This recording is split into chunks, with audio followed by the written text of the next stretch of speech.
ऑट्रा business park, Oros फाटा, Mumbai Goa highway touch, mall, retail wholesale market, commercial residential अशा एकूण 9 विंगचा भव्य प्रकल्प, 260 दुकानगाळे आणि 56 सदनिकांचे भव्य व्यापारी संकुल, 120 स्क्वेअर फूट पासून 3000 स्क्वेअर फूट पर्यंत गाळे भाड्यानं आणि विकत मिळतील। मर्यादित काळासाठी ऑफर, 10,50,000 पासून व्यापारी गाळे, सदनिका उपलब्ध, नियम आणि अटी लागू। संपर्क 8530 33 34 11।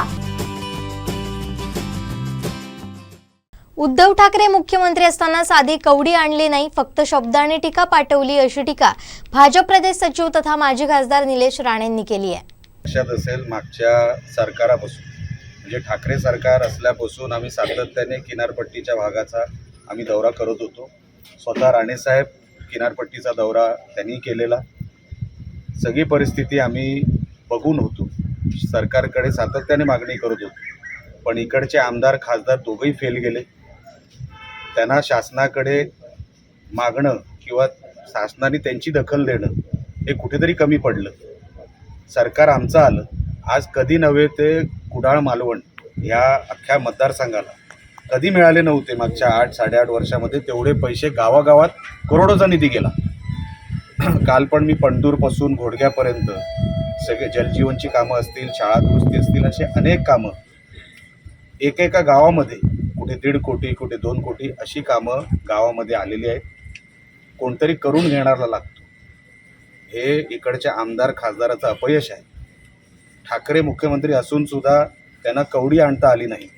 कोकणामध्ये ज्या सिंधुदुर्गावर खोटं प्रेम दाखवतात मुख्यमंत्री असताना ठाकरे, उद्धव ठाकरे, त्यांनी पैसे नाही पाठवले, फक्त शब्द पाठवले, टीका पाठवल्या।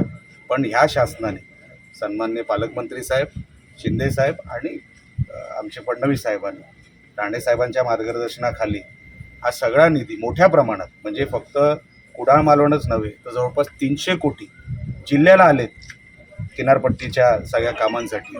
कुडाळ मालवण मतदारसंघासाठी आहे तेवढंच, कणकवलीसाठी आहे, देवगड किनारपट्टीला आहे आणि इथे सावंतवाडी वेंगुर्ला किनारपट्टी जवळपास 300 कोटी रुपये आलेत।